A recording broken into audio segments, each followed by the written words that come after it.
persoalan pilpres selesai di pilpres, tidak diturunkan sampai pada pilkada. The most superpower political party di Indonesia itu relawannya Pak Jokowi. Bukan LSM-LSM, partai politik. Bukan projo itu bukan partai politik. Partai politik, maka ya bicara dengan partai politik. Tapi kalau misalnya bergabung hanya untuk menggerecoki, bergabung hanya untuk ya itu ya kami keberatan. Tapi ya tentu itu kan akan merusak kerjasama dong di kedepannya. Dan saling curiga lama-lama. Halo, hai guys-guysku, balik lagi di Arena Politik barengan sama aku di sini yang tentunya akan memberikan informasi menggelitik seputar dunia politik. Nah guys-guysku, seperti biasanya kali ini Arena Politik membawakan informasi menarik nih. Jadi ada ini seputar pilkada, menyongsong pilkada lebih tepatnya.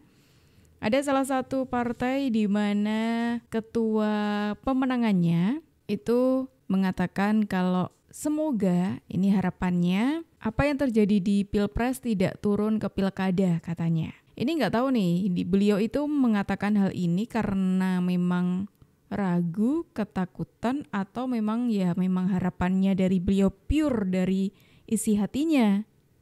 Yuk langsung aja kita tonton videonya berikut ini. Kita berharap bahwa persoalan pilpres selesai di pilpres, tidak diturunkan sampai pada pilkada. Kalau kita mau berbicara tentang bangsa Indonesia yang satu, berbicara tentang keutuhan berbangsa dan bernegara, satu masalah selesai di satu masalah. Sehingga tidak mengganggu proses konsolidasi pilkada dan itu tidak menjadi persoalan di setiap daerah-daerah. Oke, ini adalah Bung Adian. Beliau ini di pilkada tahun ini itu ditetapkan sebagai ketua pemenangan dari PDI Perjuangan, ya kan? Bung Adian kan mengatakan yang terjadi di pilpres semoga sudah berhenti saja di pilpres, tidak usah turun ke pilkada. Ini agak ini ya, entah ini cuma perasaanku aja atau kalian juga merasakan hal yang sama. Sebenarnya yang justru cari gara-gara itu bukannya PDIP ya, yang suka kayak narik-narik ke belakang. Iya gak sih? Atau ini cuma perasaanku aja yang merasa seperti itu? Hampir nggak ada relawan Pak Jokowi itu bubar. Kalau saya suka inilah guyonnya gini, the most superpower political party di Indonesia itu relawannya Pak Jokowi gitu, karena dibiayai negara. Really? Dia kan rata-rata semuanya hidup kan. Yeah. Mas Muni, Budiari, projonya menteri loh gitu loh. Ya bisa jadi kan dia semua gitu ya. Ya minimal gajinya bagi-bagi gitu. Kalau saya membayangkan nih, sampean jadi ini jagain, sakit, nikah, punya masalah urusan sampean, siap. Artinya sebagai mesin politik juga jalan itu ya. Terbukti sekarang. Pandangan saya ya, pandangan saya. Selain memang tadi instrumen kenegaraan yang digunakan juga banyak itu loh. Saya instrumen kenegaraan ya bansos itu loh. Kemudian secara vulgar Pak Jokowi di belakangnya Pak Prabowo mengatakan presiden boleh loh memihak gitu loh. Walaupun tidak ya buat orang Jawa, buat masyarakat Indonesia yang kuat paternalistik dan feodalnya, mengartikan itu ya udah jelas gitu loh. Udah nggak usah ngomong lah. Om Wai nggak usah saya dukung Pak Mardhani, tapi Om Wai bilang saya itu punya kawan bagus, kawan saya baik gitu. Baik gitu loh. Ya udah jelas gitu loh. Beliau mengatakan relawannya dari Pak Jokowi itu sangat kuat gitu, dan bahkan sangat-sangat solid, tidak bubar dan kayak meskipun banyak terpaan ke Pak Jokowi, tapi ini tuh tetap solid gitu loh, loyalisnya dari Pak Jokowi. Bentar. Apa jangan-jangan ini nih yang ditakutin Bung Adian, karena loyalisnya Pak Jokowi itu sangat solid, mungkin takut untuk dilawan sama loyalisnya Pak Jokowi mungkin ya? Atau loyalisnya sama Mas Gibran? Kayaknya juga sama-sama solidnya nih soalnya. Menarik nih, semakin menarik ya ternyata pilkada tahun ini. Tapi kalau diingat-ingat loh ya ini, di tahun-tahun sebelumnya, kayaknya di 2 tahun yang lalu kali ya. Pokoknya jauh sebelum pilpres itu kayak sudah ada ini, kode kalau PDIP itu sepertinya kurang begitu srek dan agak gimana gitu sama Projo. Bahkan sampai ada yang mengatakan kalau apa yang diputuskan Projo itu bukan keputusan partai atau apa gitu loh.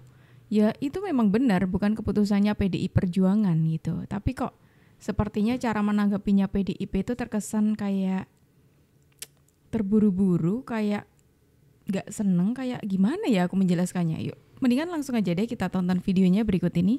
Tegaskan bahwa parpolnya tidak akan mengikuti aspirasi Projo karena mereka hanyalah ormas biasa. Rapat Komisi 2 DPR RI yang sedianya membahas PKPU tentang tahapan pemilu pada Selasa kemarin sempat menyinggung soal kelompok relawan Projo. Adalah Wasekjen PDI Perjuangan Arief Wibowo yang tiba-tiba menyoroti kelompok relawan pendukung Presiden Joko Widodo itu.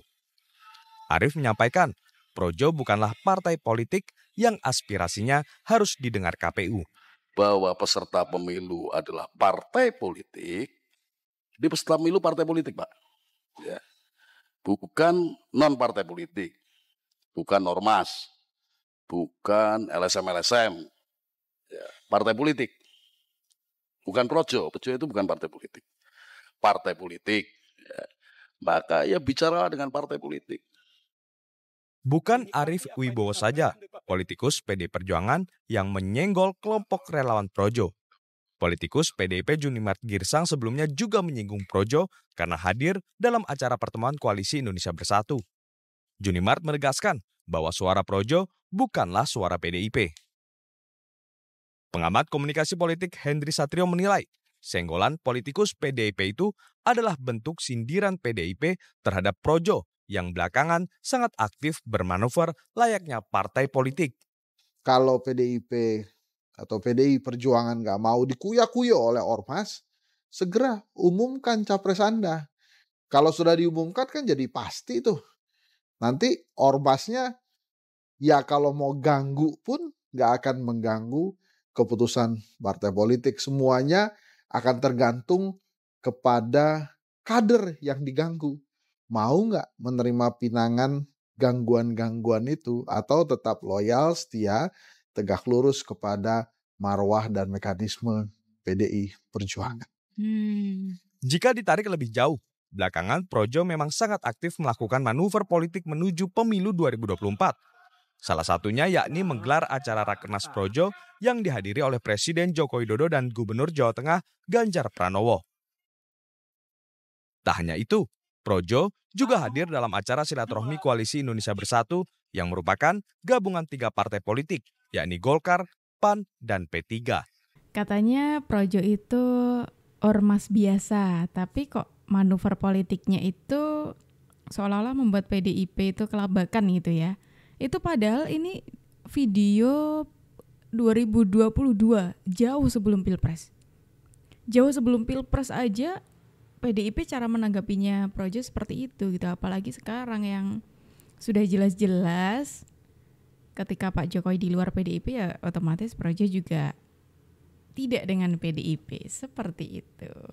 Menarik ya. Oke, kita sekarang mengaca di Pilpres kemarin. Pilpres kemarin itu kan Projo mendukung Pak Prabowo karena Pak Jokowi juga dukungannya Pak Jokowi itu arahnya ke Pak Prabowo seperti itu ya. Dan ini mungkin sepertinya akan juga terulangnya di Pilkada. Terulangnya itu dalam hal dukungannya. Kita akan melihat dukungannya Pak Jokowi itu melalui Projo. Dan saat ini Projo itu sudah mengumumkan 4 nama yang didukung pada saat Pilkada 2024 nanti ya. Kira-kira nama siapa aja nih? Yuk langsung aja kita tonton videonya berikut ini. Pilkada serentak adalah mekanisme distribusi kekuasaan di daerah yang amat penting. Kami, DPP Projo akan memastikan keterpilihan calon kepala daerah yang pro rakyat dan sejalan dengan pemerintahan terpilih Prabowo Gibran. 2. DPP Projo akan mendukung calon-calon kepala daerah yang didukung oleh Pak Jokowi, Pak Prabowo, Mas Gibran, dan Koalisi Indonesia Maju.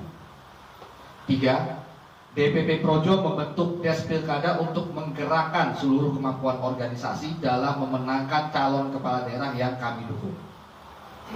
Silakan dilanjutkan Bapak. Lanjut. DPP Projo akan mengeluarkan rekomendasi dukungan untuk kemudian diperjuangkan oleh DPD dan DPC seluruh Indonesia serta menggerakkan semua kader berjuang maksimal di darat dan di media sosial. 5. DPP Projo akan mengaktifkan kembali posko-posko rakyat yang kemarin sudah kami bentuk semasa Pilpres, ada sekitar 50.000 lokasi untuk memenangkan calon kepala daerah yang kami dukung. 6. DPP Projo memandang Pilkada serentak sebagai upaya konsolidasi besar bangsa untuk menuju persatuan nasional demi mewujudkan Indonesia Emas 2045. 7. Nah, dalam kesempatan ini DPP Projo ingin menyampaikan beberapa calon kepala daerah yang sudah pasti didukung oleh DPP Projo, antara lain Airin Rahmidiani, calon Gubernur Banten; Ridwan Kamil, calon Gubernur Jawa Barat; Bobi Nasution, calon Gubernur Sumatera Utara; dan Khofifah Indar Parawansa, calon Gubernur Jawa Timur.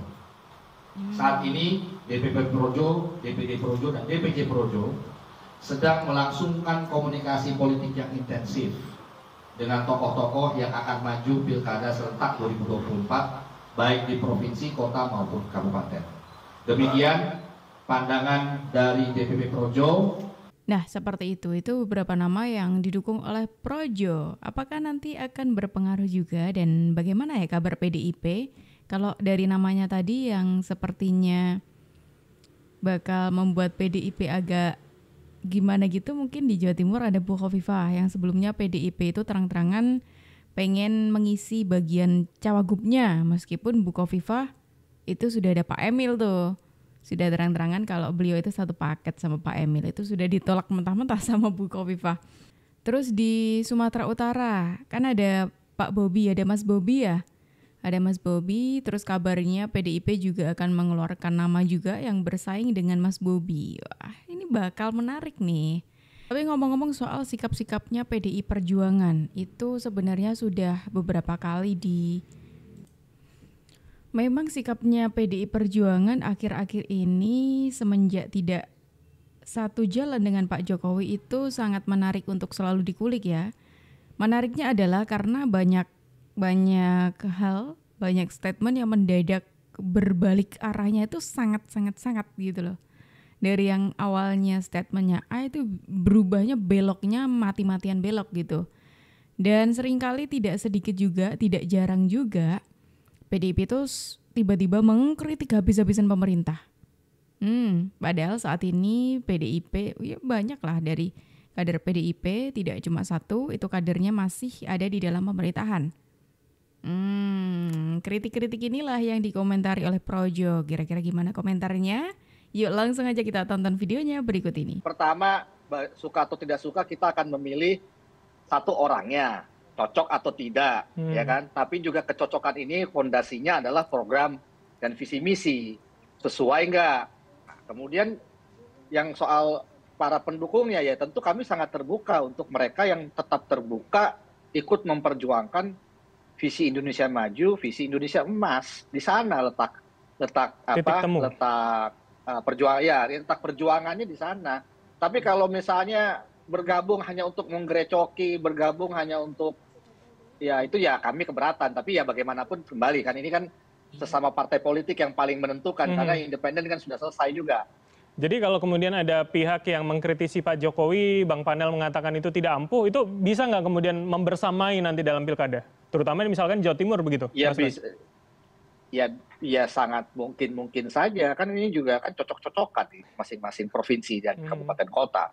Tapi tentunya kalau memang semangat awalnya sudah diwarnai oleh tadi kritik-kritikan yang sudah tendensius dan ya tentu itu kan akan merusak kerjasama dong di kedepannya. Jadi saling curiga lama-lama. Dan bisa jadi koalisinya jadi nggak utuh. Nah ini yang harus dijaga juga kan koalisinya juga harus solid. Kita ini sistem dari pusat sampai daerah presidensil.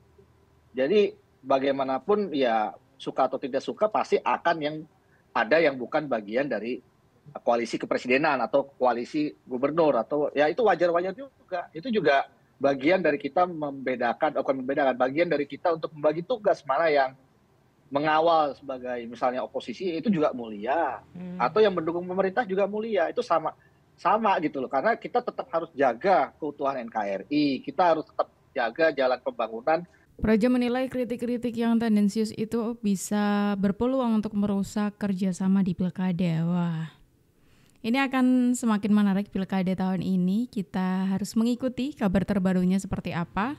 Dan sayang sekali kita harus akhiri dulu video kita hari ini. Sampai di sini dulu guys-guysku. Terima kasih untuk kalian yang sudah menemani aku di arena politik dari awal sampai akhir. Aku pamit undur diri dulu. Bye-bye. Jangan lupa subscribe.